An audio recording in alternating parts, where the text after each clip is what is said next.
let's face it, one of the most important parts of making things lies beyond our ability to control. It's other people's reactions to our work, right? Hey, Mom, look what I made. That's wonderful. Honey, you're a genius. Let's hang it on the fridge, right? Or, hey, Mom, look what I made. What is it now? Can't you see I'm on the phone? It's one of the hardest parts of being a creative person. Not the fun, satisfying unfurling of an idea, but the cold crickets that confront it, or the yes, but of the professional critic, or the form rejection letter, or worse, the anticipation of rejection that stops the eggs from ever even popping into the nest.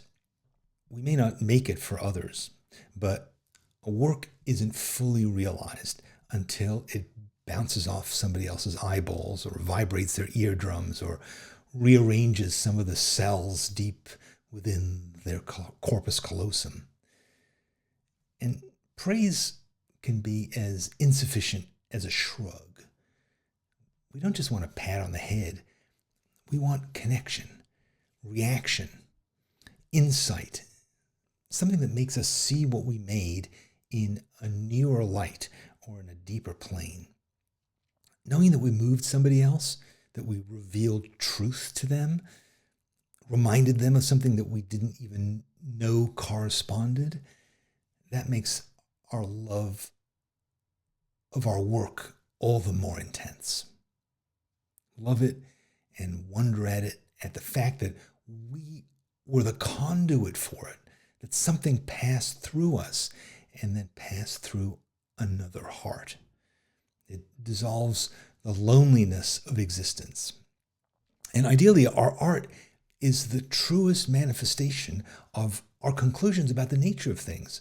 And when somebody else sees it and validates it and shares it, then the power of that truth is reflected back on itself like an endlessly repeating mirror. And that's why rejection hurts, because yes, we feel our efforts are wasted, and yes, we don't matter, and yes, we didn't make a ripple on the surface of the earth. That's all true.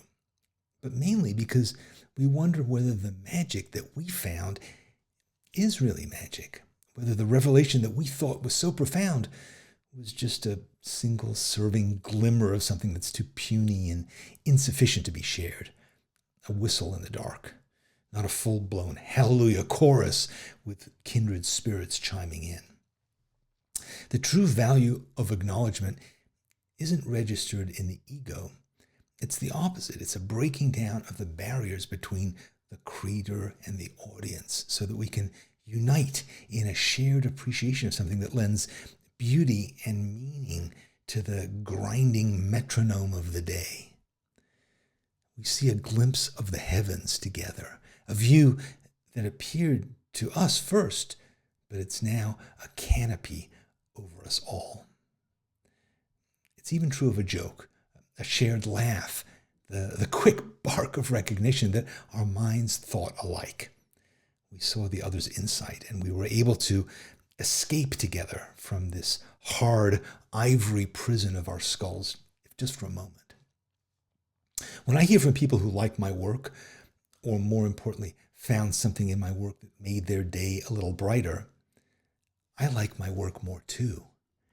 And when a reader or a viewer has an insight or can tell me of a particular sentence or idea that strummed their strings, I have insight into where to go next, into what matters in what I've done.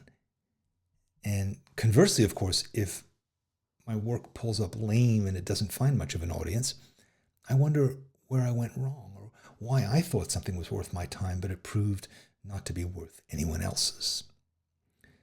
And finally, I believe that there's a time and a place for everything in the creative process. Feedback, response, and critiques, they have a valuable part to play, but only after the making is done. Don't allow your worries about what people might say to overshadow the actual process of creation. Begin by making freely, totally unconcerned about where you might ultimately get to. Keep your head down and keep playing. Don't indulge in that inner conversation about whether it's original or good. And if that voice pops up, tell it that you'll be glad to talk about it, to discuss it, to assess it later on once the cake is out of the oven. Opening the door repeatedly to poke and to prod it, it's not going to make things better. Okay, I'm done with this video. So now, what do you think? Huh? Wasn't it great? Wasn't I brilliant? Weren't my ideas terrific? I'm kidding. But I'm always interested to hear what you think about what I think about. So if you'd like, leave me a comment below and we'll see where it takes us. Thanks a lot. The idea for this video started with one of the essays that I write every week. I write them just to send out to people who subscribe, and they're free. And I do it for the same reason that I make YouTube videos, because I have ideas and I really want to share them with you. You can get my essays too if you'd like. Just go to dannysessays.com. Tell me where you want to get them, and I'll start sending them to you this week. I hope you do. Thanks for listening.